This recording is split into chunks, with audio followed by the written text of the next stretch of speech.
On the body of Brian Olunga reveals he died after a bullet lodged on the right side of his head in the brain. According to the pathologist report, the former aide to Brian Haemba, who was vying for the position of Member of Parliament for Kimilili, bled profusely. A more sample will have to be taken for further analysis. This as the main suspect in that murder case, sitting Kimilili Member of Parliament Didmas Barasa remains in police custody until next week Tuesday, when he is expected to take plea. At the Bright Mortuary in Kimilili, Bungoma County, and the report on the autopsy on the body of the late Brian Olunga was until his death an aide to Brian Haemba, who was contesting for the Kimilili Member of Parliament seat, revealed he succumbed to injuries caused by a bullet that hit the right side of his head, causing bleeding.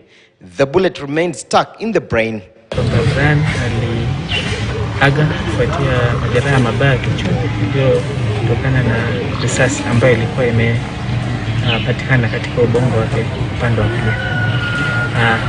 Tumechukua ripoti, tumenakili hizo specimens tofauti tumepeana kwa homicide waendelea na uchunguzi. Dr. Mushana told the media that more samples will be collected for further analysis and assist in the ongoing investigations. Brian met his death on 9th at Chepkwabi polling station in Kimilili after an altercation ensued between his boss and the area Member of Parliament Didmas Barasa, who is said to have pulled the trigger on Brian. The incident turned into a cat-and-mouse game between Barasa and the authorities for 3 days, only for him to resurface and surrender on Friday last week. He is currently being held in Kisumu. Barasa was produced in court virtually, with the prosecution seeking to hold him for 20 days, but the principal magistrate Charles Mutai granted 10 days. In view of these orders shall be issued that the respondent shall be held at the Bungoma police station or any other police facility to enable completion of the investigations.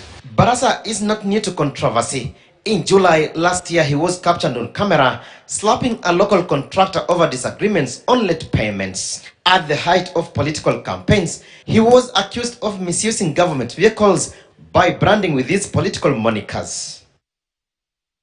Now, two education marches now, and all schools are set to reopen this Thursday after 2 weeks closure due to the just concluded general elections. Now, Education CS Professor George Magoha says while the election period is not over yet,